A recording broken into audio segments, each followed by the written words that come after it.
जीर्ण शीर्ण हवेली मेरे सामने उभर रही थी। हल्के चांदनी आकाश के सामने एक विचित्र आकृति। जैसे जैसे मैं पास आया, हवा में अलौकिक ठंडक बढ़ गई। जंग लगे गेट की हर चरमराहट किसी दूर के विलाप की तरह गूंज रही थी। मूर्खतापूर्वक मैंने उन कहानियों को खारिज कर दिया जो घर में फुसफुसाहट में डूबी हुई थीं। उन्हें महज लोक कथा कहकर खारिज कर दिया।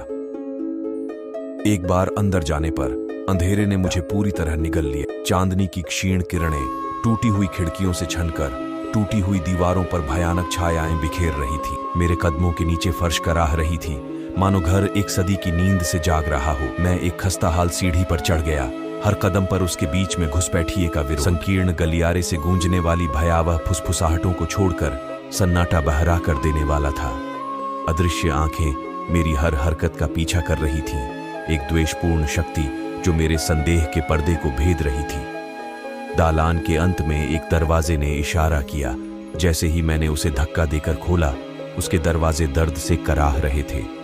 भीतर का कमरा दीवार पर टेढ़े मेढ़े टंगे एक प्राचीन दर्पण से निकलने वाली एक बीमार चमक से भरा हुआ था। मेरे प्रतिबिंब ने मुझे घूर कर देखा, लेकिन उसकी आंखें अंधेरे के तालाब थीं, मानवता से रहित। एक कंठस्थ फुसफुसाहट मेरे मन के किनारों पर चुभ गई, जो मुझे भागने के लिए प्रेरित कर रही थी। हवा एक वर्णक्रमीय उपस्थिति के साथ भारी हो गई और एक अलौकिक ठंड मेरी त्वचा से चिपक गई। कोनों में छायाएं भयानक भूतों का रूप धारण कर रही थीं। कमरा एक अशुभ ऊर्जा से स्पंदित हो गया और मुझे लगा कि हजारों अनदेखी आंखों की निगाहें मुझ पर टिकी हुई हैं। जैसे जैसे दुष्ट शक्ति ने अपनी पकड़ मजबूत की, हताशा ने मेरी आत्मा को जकड़ लिया। ऐसा लग रहा था कि दीवारें मुझे बंद कर रही हैं और मुझे घुटन भरे आलिंगन में फंसा रही हैं। दर्पण टूट गया, उसके टुकड़े टूटे सपनों के झरने की तरह बरस रहे थे।